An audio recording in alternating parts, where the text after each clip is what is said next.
अभी हम उत्तर भारत का पहला सूर्य मंदिर आपको दिखाने वाले हैं। कहाँ अवस्थित है वो भी हम बताएंगे। पहले ये मंदिर देख लीजिए, कितना पुराना है, कितना प्राचीन है, ये भी आपको हम बताएंगे। और ये उत्तर भारत का पहला सूर्य मंदिर है, वो भी समस्तीपुर में है। और यहाँ पे हम अभी पहुंच गए हैं और इस मंदिर के बारे में विशेष जानकारी आपको हम यहाँ पे देने वाले हैं। क्या नाम है आपका? पुरुषोत्तम भारद्वाज। अच्छा, ये मंदिर के बारे में जैसे हमको जानकारी मिली है कि उत्तर भारत का ये पहला सूर्य मंदिर है। कब निर्माण हुआ था? 1911 में इस मंदिर का निर्माण हुआ था। 1911 में इस मंदिर का निर्माण हुआ था। और ये देख सकते हैं कि इसका जो खंभा है, ये पाया जिसको बोलते हैं, इसमें कैसी कलाकृति की गई है। और वो भी एक सिंगल, ये सिंगल ही, इसमें ज्वाइंट नहीं है ना। ये मंदिर और नौलखा मंदिर जो झारखंड में है, एक ही मिस्त्री के द्वारा बनाया गया था। विशेष हमारे पिताजी यहाँ मौजूद हैं, वो बताएंगे इस मंदिर के बारे में। अच्छा, मुख्य पुजारी कौन हुए? मुख्य पुजारी आप ही है? जी नहीं, और यह जो एनिशियंट मंदिर है, जैसा कि पुरुषोत्तम जी ने आपको बताया, सन 1911 ईस्वी में इसकी नींव पड़ी। और उस समय की बात समझ जाइए कि उस समय मतलब इतना इंफ्रास्ट्रक्चर हम लोगों के पास नहीं था।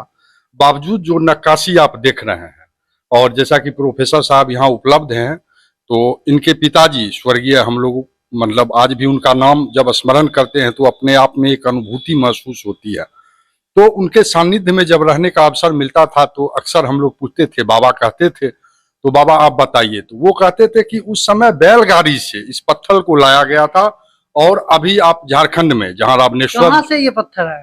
टोटल पत्थर आया था आपको यहाँ राजस्थान से बैलगाड़ी से। और 1911 में, और ट्रेन से आता था। उस समय अंग्रेजों का जो शासन था या जो व्यवस्था रही होगी, और बनारस के कारीगर थे। और ये पंचदेवता मंदिर, सूर्य मंदिर के रूप में जाना जाता।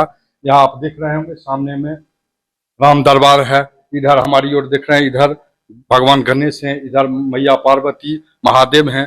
पीछे आप चलेंगे तो देखेंगे सूर्य देवता है और काली मंदिर। यहाँ के मुख्य पुजारी कौन हुए? मुख्य पुजारी, यह कोई ट्रस्ट या यह निजी मंदिर था। अच्छा। और हम लोगों के जो पूर्वज थे, बाबा दुर्गेश्वर नाथ, जिनके नाम पर में इस मंदिर का मतलब हम लोग उनके नाम से ही जानते हैं, तो उन्होंने ही इस मंदिर का निर्माण किया था। और सेवैत के रूप में परम श्रद्धेय पूजनीय जो गोलोकवासी हो गए हैं महंत सुरेश झा जी, वो इसके सेवैत के रूप में थे। तत्पश्चात उनकी मृत्यु के बाद अब प्रोफेसर सत्संग भारद्वाज जी के परिवार के द्वारा ही इस मंदिर की देखरेख की जाती है। जी जी। अच्छा, आप ही यहाँ पे पूजा करते हैं? जी बिल्कुल। थोड़ा सा इस मंदिर में हम भी घूमना चाहेंगे, हमारे जो व्यूअर जो देख रहे हैं, दर्शक, उनको भी घुमाना चाहेंगे। तो सबसे पहले सर्वप्रथम जो शुरुआत किया जाए तो गणेश भगवान से, थोड़ा सा यहाँ से सर शुरुआत करेंगे।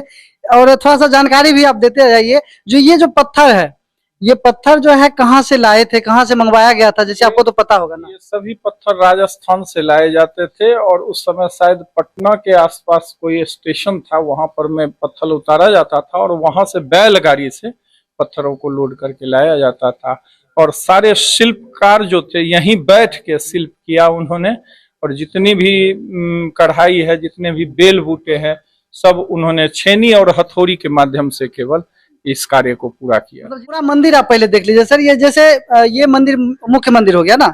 मंदिर का मेन जो है राम दरबार, जैसे राम भगवान है, लक्ष्मण जी हैं, सीता जी हैं, हनुमान जी हैं। और सामने जो आप देख रहे हैं मूर्ति, एक थोड़ा मैं आग्रह करूंगा कैमरामैन से, वो हम लोगों के परम श्रद्धेय पूजनीय महंत सुरेश झा जी, जो सेवैत के रूप में थे बाबा दुर्गेश्वर नाथ के द्वारा जो सेवा करते थे, उनकी भी मूर्ति लगी हुई है। इधर आप देख ही रहे होंगे गणेश जी हैं। इधर मैं चाहूंगा कि आप आके देखें, महादेव की मूर्ति है, मैया पार्वती की मूर्ति है। मैया पार्वती की। जी जी जी। मंदिर का पीछे भी घुमाइए। मंदिर जो है कितना स्क्वायर फीट में बना हुआ है? स्क्वायर फीट तो सही नहीं बता सकेंगे पंकज जी। 1600 लगभग 1600 स्क्वायर फीट। जी। अच्छा, एक कमरा मतलब उसी मंदिर का ये दरवाजा है? दो दरवाजे हैं। अच्छा। और ये भी दरवाजा हुआ करता था क्या? ये गर्भगृह का एक ही दरवाजा, ये डिजाइन जो है दरवाजा के रूप में दिया गया है। दरवाजा के रूप में ही इसकी आकृति निकाली गई थी कि देखने में थोड़ा अच्छा लगे। और ये दरवाजा किस चीज का हो गया? ये सूर्य भगवान का मंदिर। अच्छा, सूर्य मंदिर जो है यहीं पे समस्तीपुर में आप देखेंगे एक सूर्य मंदिर जो औरंगाबाद में देव में है, आप लोग भी जानते होंगे।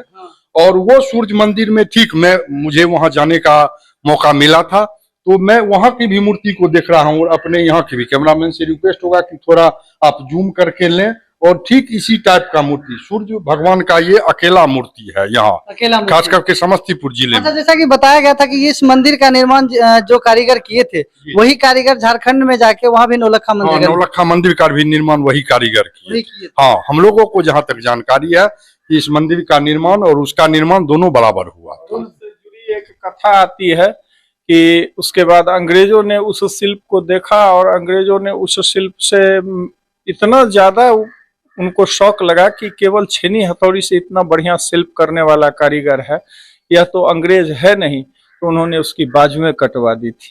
बाजुएं भी कटवा दी। बाजुएं मतलब बताइए, जिस कारीगर ने इतनी अच्छी नक्काशी की और मंदिर बनवाया, उस कारीगर का जो है अंग्रेजों ने हाथे कटवा दी थी क्योंकि दोबारा जो है दूसरा मंदिर नहीं बनाया जा सके। जैसे कि आप लोगों ने देखा था कि ताजमहल जिस कारीगर ने बनाया था उस कारीगर के बारे में भी जानकारी यही मिली थी कि उसकी भी बाजू काट दी गई थी। और ये काली माता का मंदिर है, ये दक्षिणेश्वर काली माता का मंदिर है और नवरात्रा में खास करके अनुष्ठान यहाँ पर में किया जाता है। मंगला काली, भद्र काली के रूप में हम लोग इनकी पूजा करते हैं। साल में 4 बार नवरात्र का अवसर आता है और साल में 4 बार। कब कब आता है?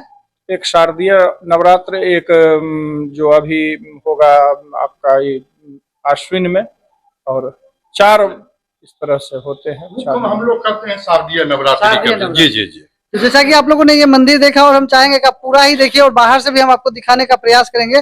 पहले ये कलाकारी देख लीजिए, और जितनी भी कलाकारी है ये सारा जो है छेनी हथौड़ी से किया गया। अब आप सोच सकते हैं कि 1911 ईस्वी में कितना दिन लगा होगा। पत्थर है, एक ही पत्थर पर में ये नक्काशी किया हुआ है।